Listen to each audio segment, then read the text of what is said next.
Hello, welcome. Glad to see that engagement already. Keep it up. Thank you for joining us today as we count down to third-party cookie deprecation.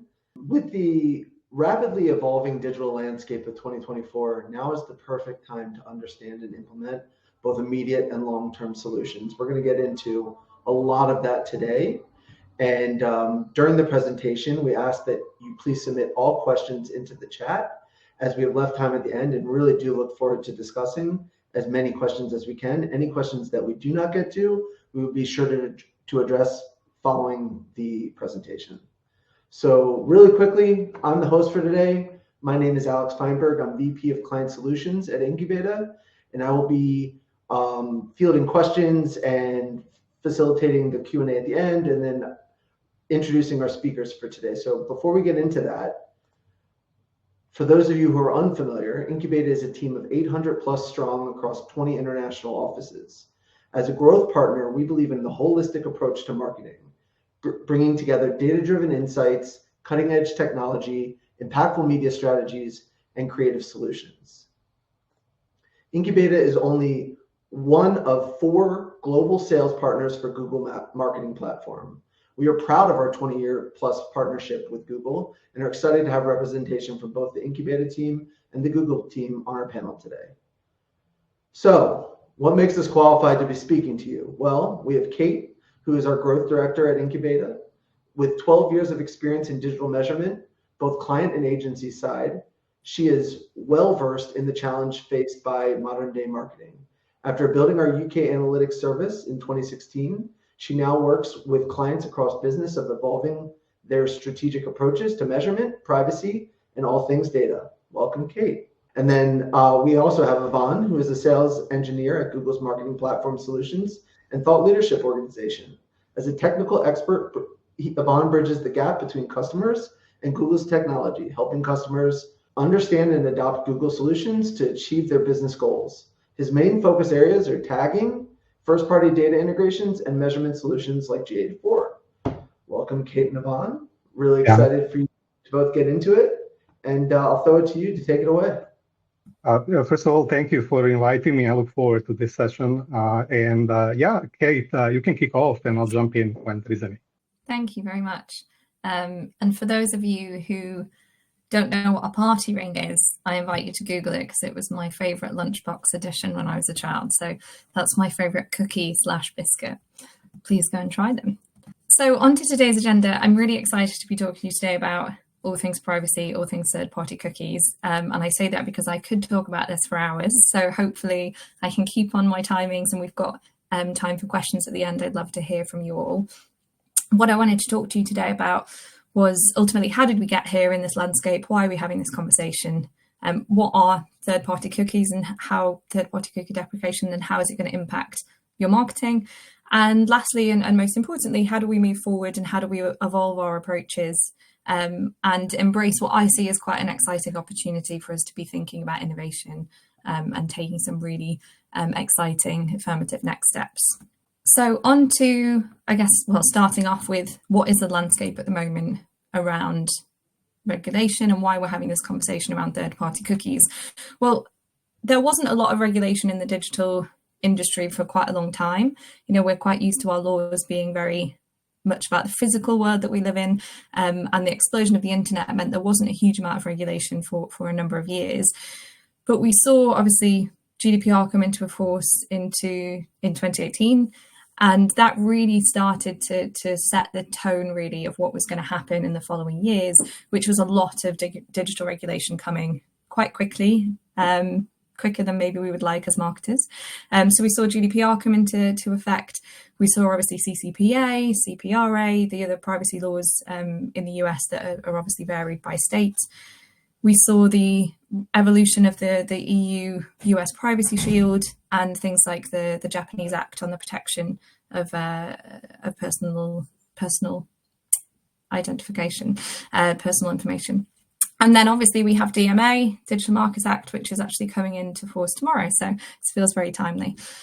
What that meant in terms of the amount of regulation that came up was that technologies, platform providers had to move quite quickly. And so we've seen lots of changes happen over the past kind of 6 years.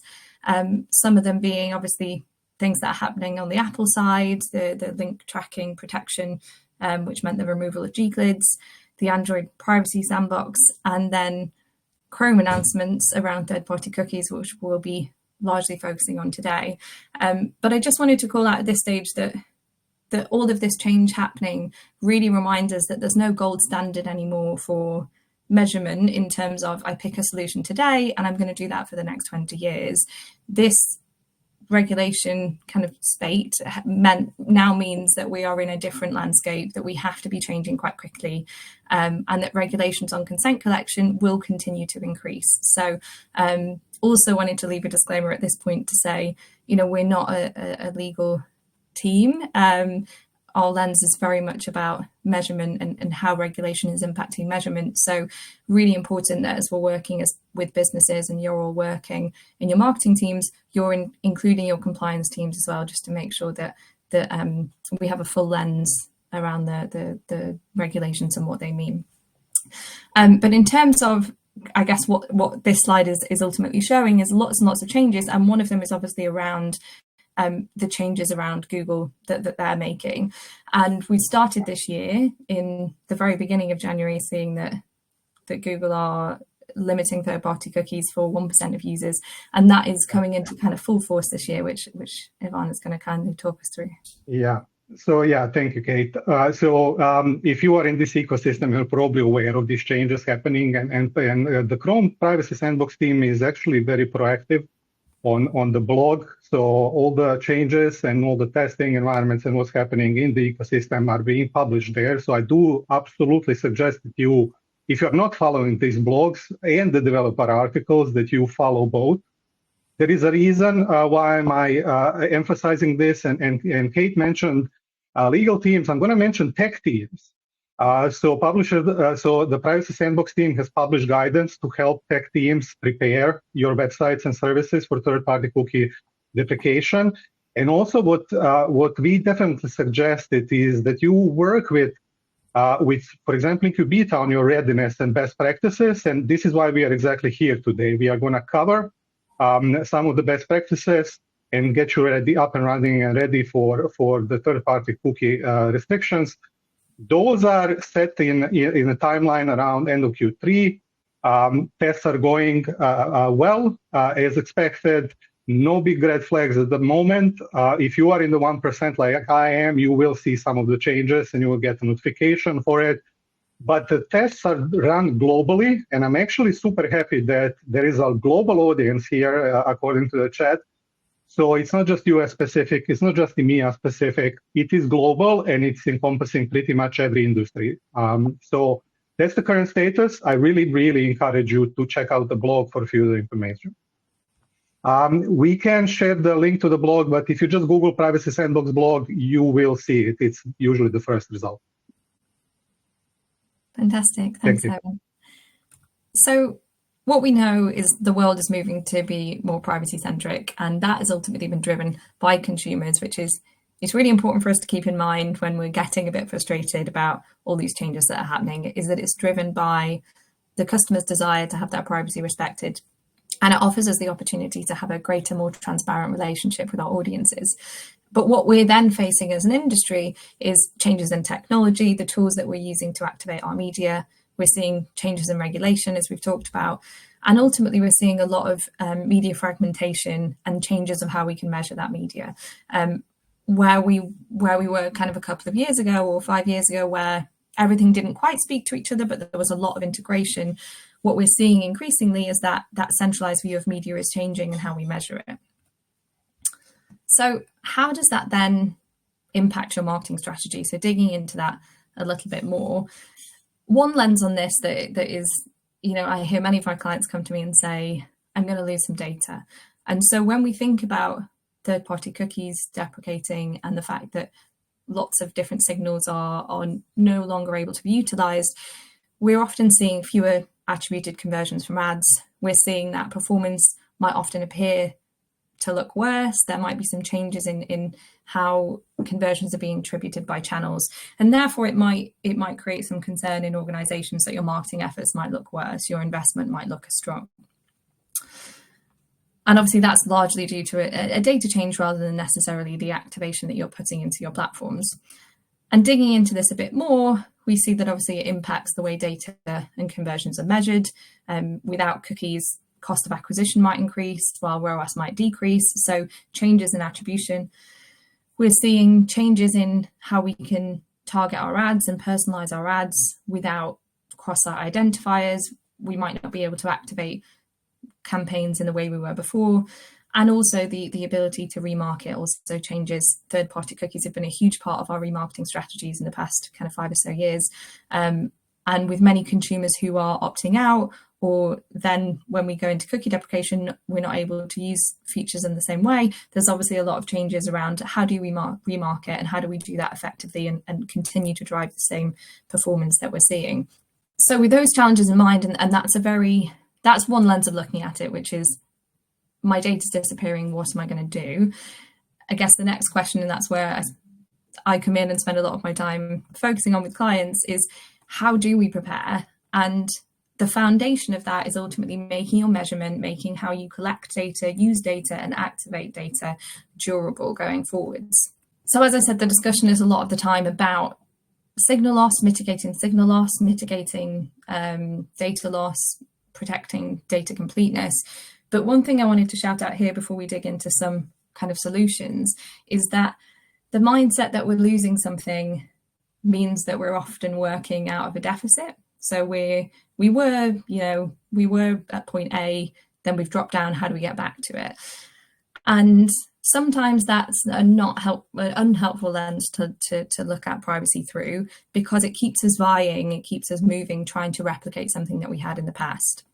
And so 3 points I wanted to talk about very quickly are that, these changes are in the spirit of protecting consumer privacy. Third-party cookies have outlived their intended use. Secondly, this opportunity for us to change how we work, it forces an innovation mindset.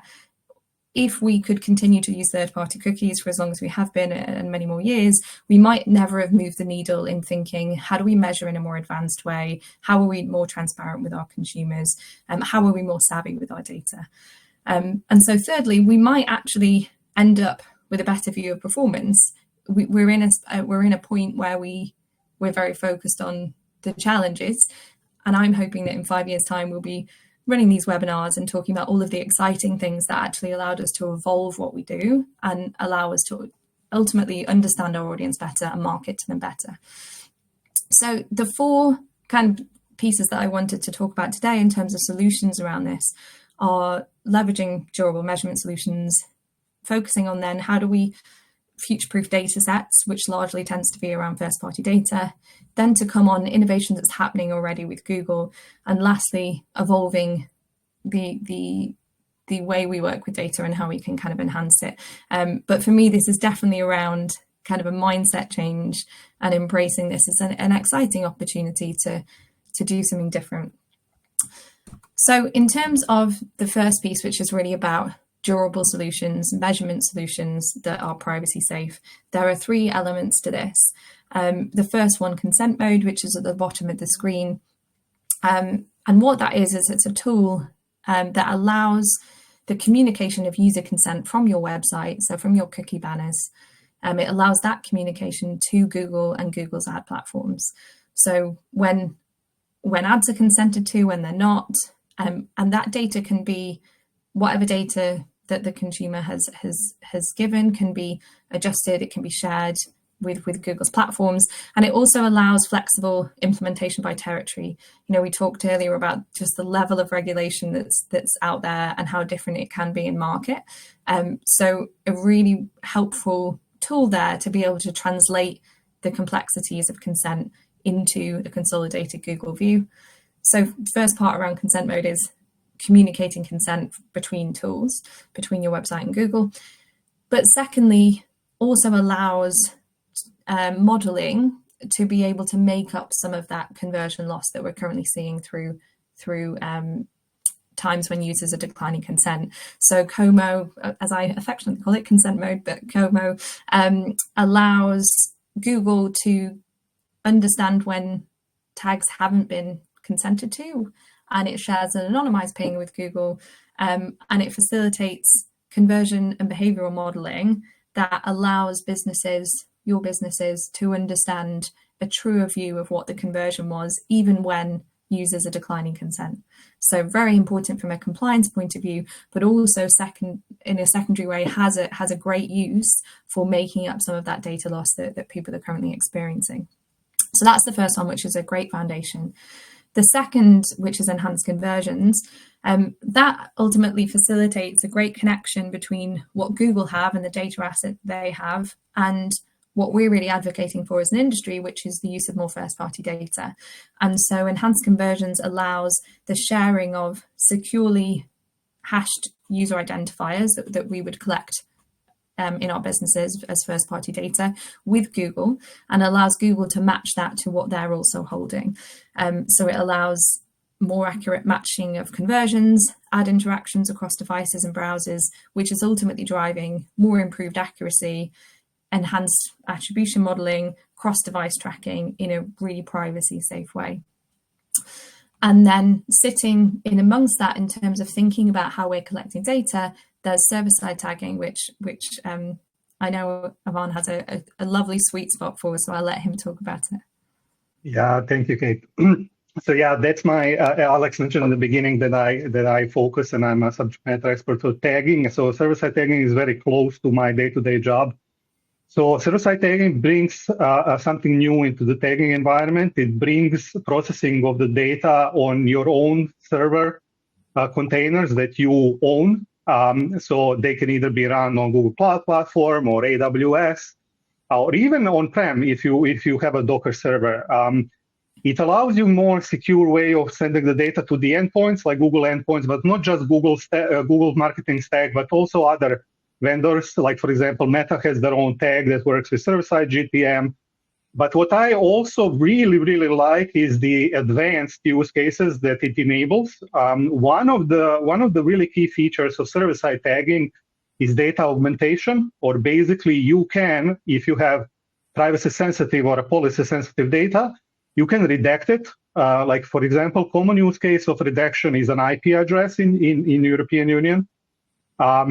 Sometimes it's some kind of a personal identifiable information, but sometimes you want to add something new.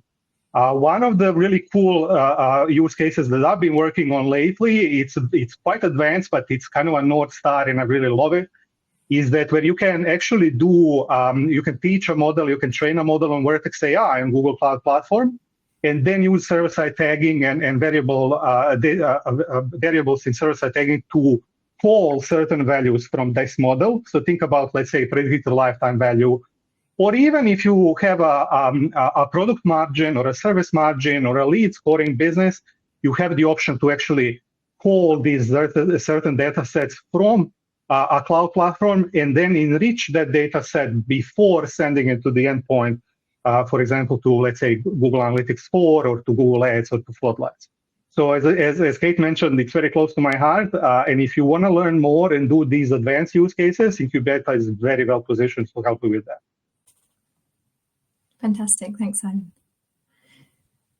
So we've talked there about measurement solutions. You know, there are many, but I think those are the three core that we often find to be kind of driving real kind of privacy safe change. So consent mode in terms of collection, enhanced conversions in terms of how you're starting to activate some of that data that you're collecting, and server side, which is really kind of the home where all of that lives. Then secondly, thinking about first party data, you know, this becomes a huge theme when we're talking about the deprecation of third party cookies, because obviously where else are we getting our data from? I always see first party data as a really huge opportunity, because ultimately it's building on your competitive advantage. It's data that no one else has. You know, even in a world of third party cookies, only you have this first party data. And obviously there's opportunities in this first party data world to think about data sharing and data partnerships. But realistically, it's really core for driving competitive advantage and building out that data set. So the kind of key pillars here that I always talk about around first party data are, maximizing your data collection opportunities.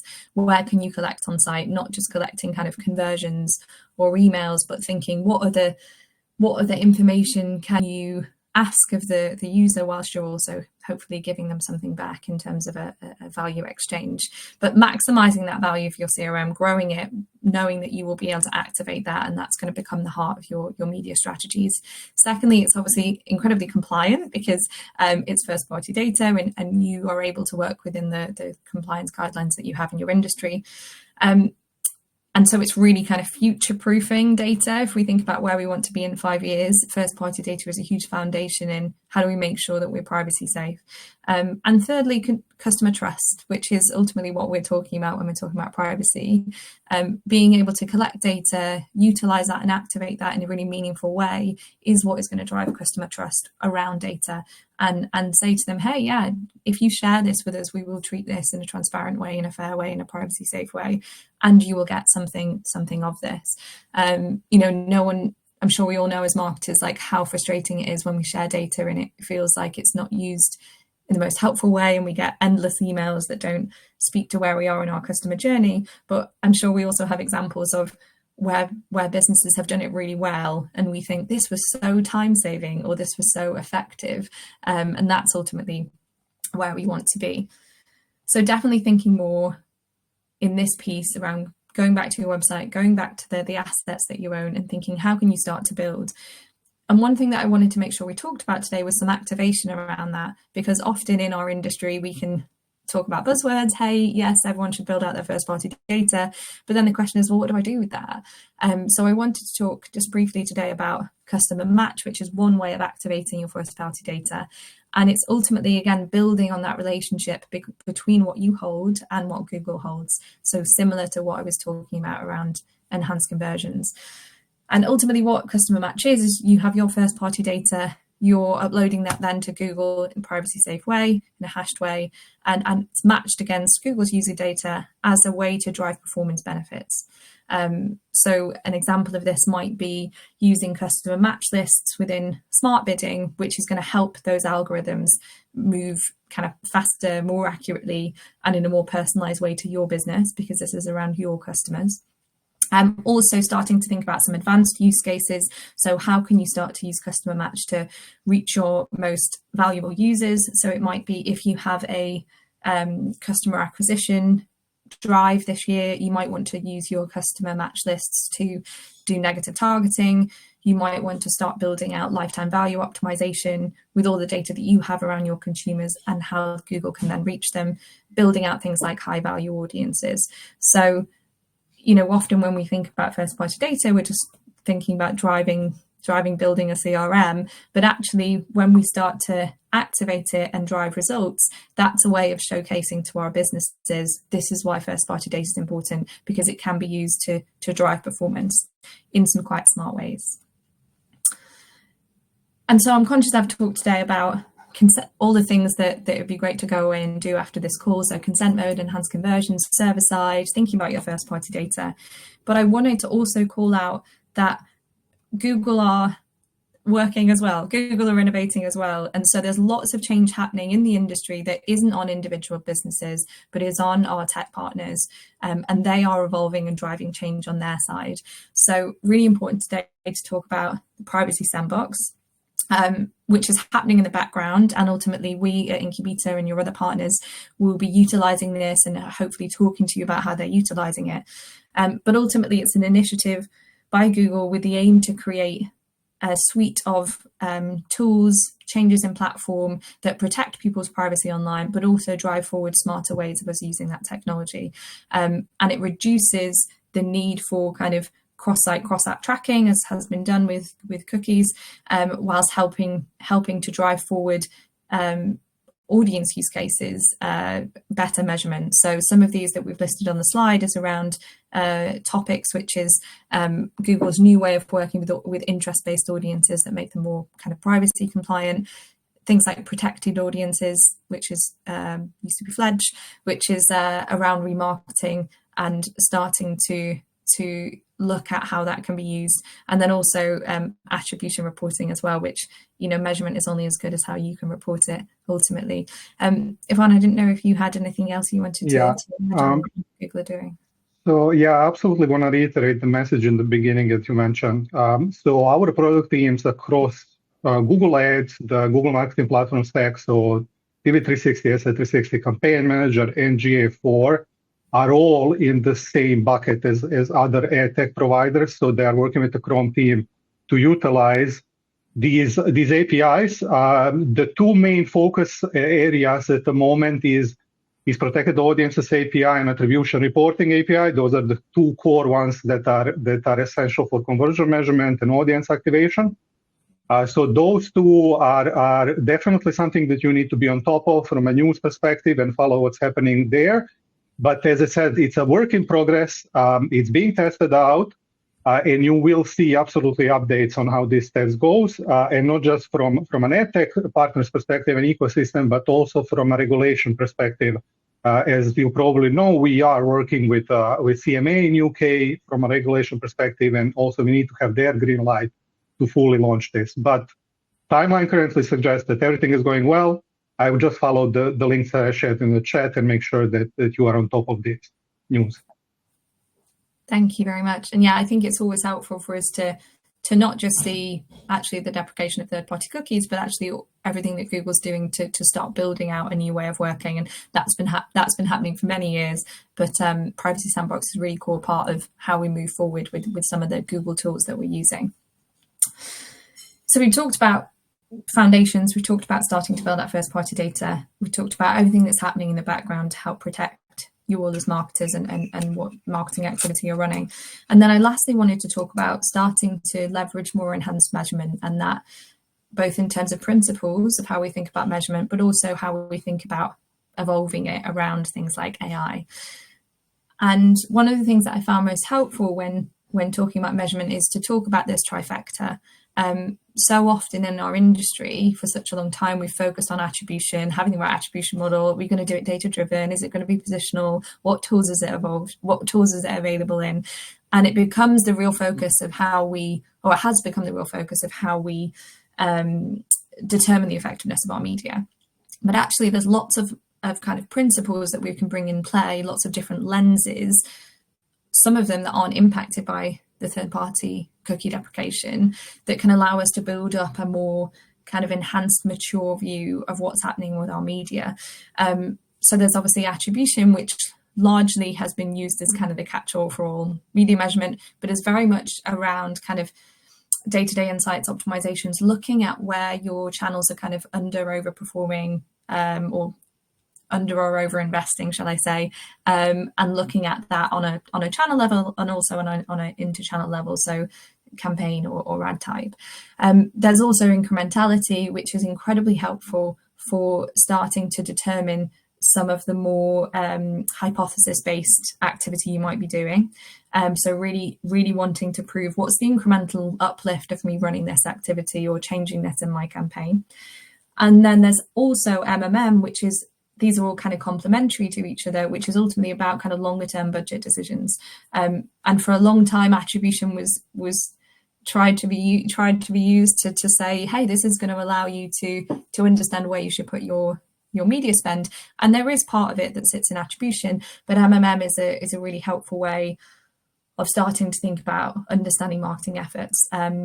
Really privacy safe, largely relies on first party data, sales data, marketing spend, often can bring in an offline view as well, and doesn't obviously rely on that individual level tracking because you're working in an aggregated way. So a really helpful additional lens for kind of privacy safe measurement. And then within these three kind of core principles, we can now think, how do we evolve how we use these? How do we use things like Google's machine learning, what's available in the cloud suite, to get quicker insights, to automate some of these, to churn through the data in a way that starts to spot patterns, that allows us to activate quicker. And then secondly, data activation. So often spend time with businesses thinking, how can you get your most mature measurement? But measurement is the most kind of effective when we start to activate on the back of it. So starting to scale insights by optimizing what you're doing with incrementality, MMM, or attribution through Google Ads, through Google Marketing Platform, and other partners such as Salesforce. So there's a definite focus, I would say, if we're concerned about having less data or having to change how we work, rather than keeping the shift on how do I make sure my data is the most complete, there's a real use case for saying, well, how do I advance it? How do I advance what I'm collecting, but also what I'm then doing with my data? And also, how do I activate it in a smarter way? I could talk about this slide for hours. Lots of exciting things you can do with kind of MMM and modeling, starting to think about propensity to purchase, customer churn, lead scoring, lots of exciting things here. But I would really encourage, rather than a panic about how do I make sure my attribution reports are correct in light of the measurement changes, to think about how you can enhance what you're doing by layering other lenses on top. Because ultimately, attribution was never perfect, even in a kind of pre-privacy world. So it's really helpful to now remind ourselves that other approaches can help us advance. And so lastly, what I wanted to talk about was creating an action plan. And I'm aware we've talked about lots of different things today, and I've kind of jumped about.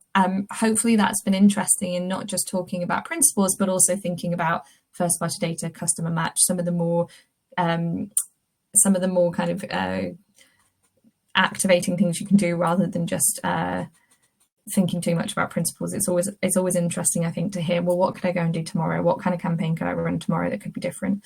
But the overarching message is, don't wait, prepare now. But I would also add to this, don't stay stuck in the prepare stage. There's lots of things you can go out and test. It's really helpful to have kind of core privacy principles and to make sure your compliance teams are all happy. But once you kind of have enough of that in play, go out and test, work with your partners on what they're doing with the privacy sandbox, figure out what you could be doing with better modeling, or a different lens of measurement, and make sure that plan is really focused on activating, rather than getting too stuck in kind of what's the right answer, how do I replicate what I used to have? Because shockingly, the answer is we're never going to have what we used to have, but hopefully there's some really exciting things ahead for us to move into. I wanted to lastly just leave you with before we go into questions, was to leave you with a case study which I thought might help kind of bring some of what I've talked about to life. So this is an insurance company we were working with, and they ultimately used enhanced conversions and PMAX in conjunction to really drive a change and an increase in performance. And so what they did was utilized PMAX, which for those of you who aren't yet using it, uses machine learning to optimize campaigns, and it unlocks more powerful bidding. And then they used first-party data that they captured in their lead forms, passed to GTM, shared with SA360 in a hashed format when a successful form was submitted, using enhanced conversions, and therefore that conversion was matched against Google's logged-in data, and enhanced conversion was reported in search ads, and the business was able to demonstrate they'd utilized some really advanced Google bidding through PMAX, but also some enhanced measurement through enhanced conversions to make sure that their campaigns were smart, but also their measurement was accurate as well. And we saw some fantastic results on that in terms of the conversion increase, and also the lead form conversions increase as well. I believe that this content will be available, if not in slides, but also on the recording. So hopefully I appreciate I steamed through it, but you have a bit more of a read through when we share the recording, and obviously reach out with any questions if this is something you're interested in doing. And I'll hand back over to Alex. Awesome. Great work, both of you. Thank you for all that really great information. We had some awesome engagement in the chat, and we did have some questions come through that we wanted to make sure to address. So to start us off, question came through asking for consent mode. How often does the same user need to confirm his or her consent? So largely that will be determined by how your cookie banner is set. So what happens is consent mode is the kind of relationship between the cookie rules that you have set on your site. So that would largely be determined by what your compliance rules and regulations are on site, and how often a user has to confirm their consent. And consent mode is just the bridge between the two, so it's almost like a translator. So that would be largely determined by your compliance, the compliance guidelines you have on your website. Yeah, and from a technical perspective, all of the products that a user gives consent from a Google point of view have a way of deleting or opt-outing these consents. Like if you work with any of the big consent platforms, they really well integrate in our tools, and you can manage consent on scale using them, but also you can build your own solution. So what I would suggest is have a very clear opt-out process, and then also tie that opt-out process in data deletion requests towards the tech you are using. So that's an overall technical suggestion. As Kate mentioned, your first step is your legal and policy team, so make sure that you understand what are the requirements and then follow with technical applications. Great, thank you for that. Second question that came through, is there an ETA for when the Privacy Sandbox will be integrated with GA4? Yeah, I can take that. That's my secondary expertise. Just to I think it's going to be a twofold answer. So first, clarification. Google Analytics 4 is a first-party cookie. So we are talking here about replacing third-party cookies. So from a perspective of impact, reporting and insights are still going to be a first-party cookie, and they are not really that impacted by these changes, coming back to the point that it's not the same kind of a cookie. The second one is the media activation or media reporting component of integrating Google Analytics 4 with, let's say, Google Ads or DV360 or SA360 or Campaign Manager.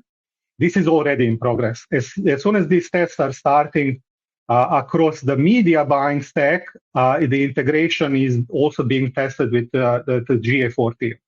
So as I said, two components. The first-party cookie one, relatively unaffected. Marketing or the third-party one is already being tested out, and it's a part of this 1% rollout. Thank you. As far as you know, how is the affiliate world collaborating with Google and or preparing for cookieless? To be honest, I don't know. I'm not privy to that information from that level of detail. I am aware that there are several technical partners that cover affiliates, and they are a part of the ecosystem testing. So I know that a few, I don't remember a name, I saw a very big affiliate being a part of it, but I'm quite certain they are included as a part of the ecosystem. And that's something that I definitely encourage you to reach out to your partners about. That might be us as an Incubeta, or that might be someone else, because ultimately, if you have a partner you're working with who's responsible for your affiliate marketing, they will have an approach to that. I know, for instance, in the UK, we have done some significant work around the DMA that's coming into effect tomorrow, and how we work around kind of affiliate activity with that. So I'd really encourage you to reach out to your partners. So my company is based in the United States. So is consent mode still a recommended solution? So probably twofold answer is that right now it's more critical to companies that are based in the EEA because of the Digital Market Act that's coming into play tomorrow. Within the DMA piece, it's still applicable to any company that advertises in the EEA. So that's anywhere in the EU excluding the UK. So still applicable to any company there. So the DMA kind of regulation is still impacting, even if your business is based in the US, it's where your consumer is based. So that's one point. The second point is that consent mode, if you're thinking about it as part of a compliance approach, allows flexibility between kind of regions' websites. So therefore, it's really helpful for having in play for all the other regulations that are going to come into effect. So for instance, the DMA piece that right now is only live in the EEA will be coming into effect through UK law not too far down the line.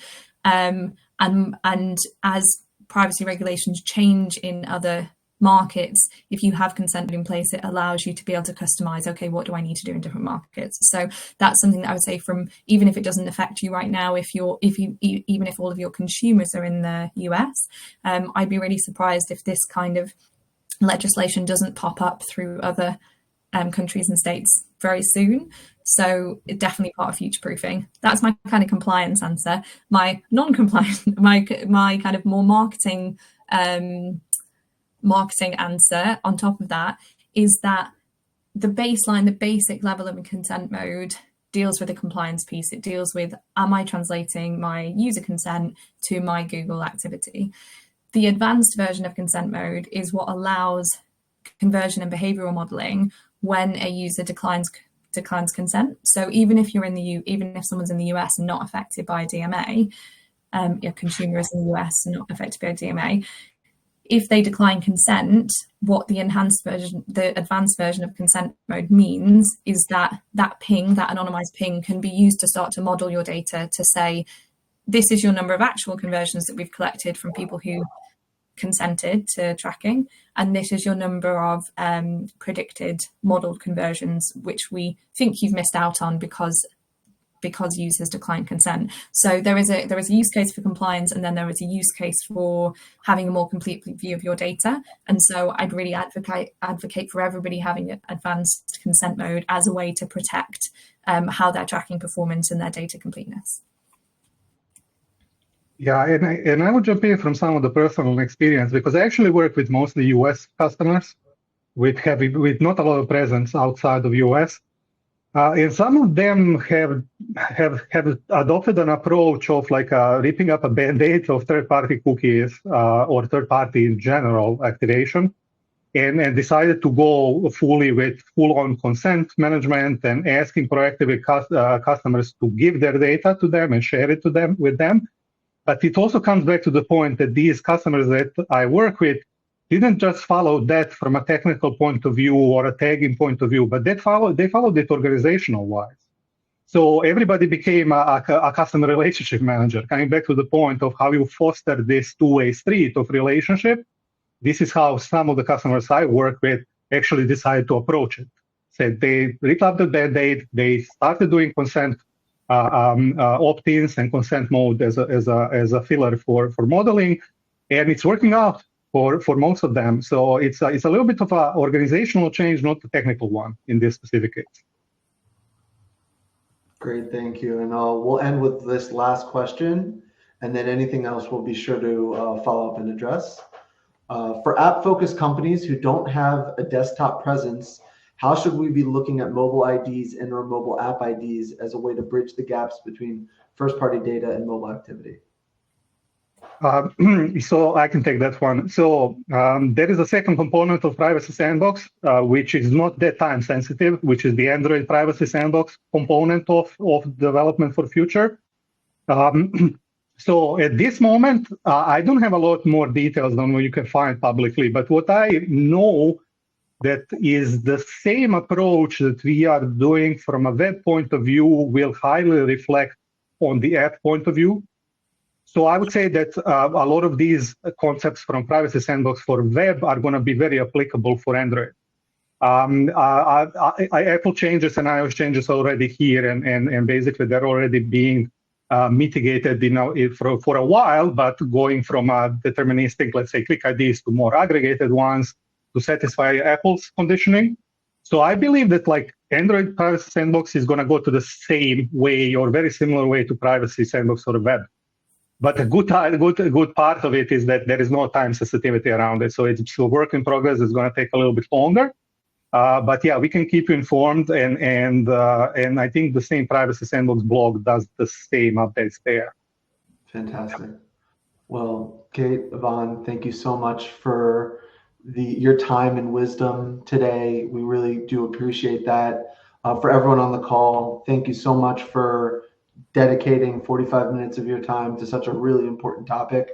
We have a ton of information that we'll be following up with. If there are additional questions, you have our information to reach out, and we'd be happy to connect. But thank you, and I hope everyone has a fantastic rest of your day.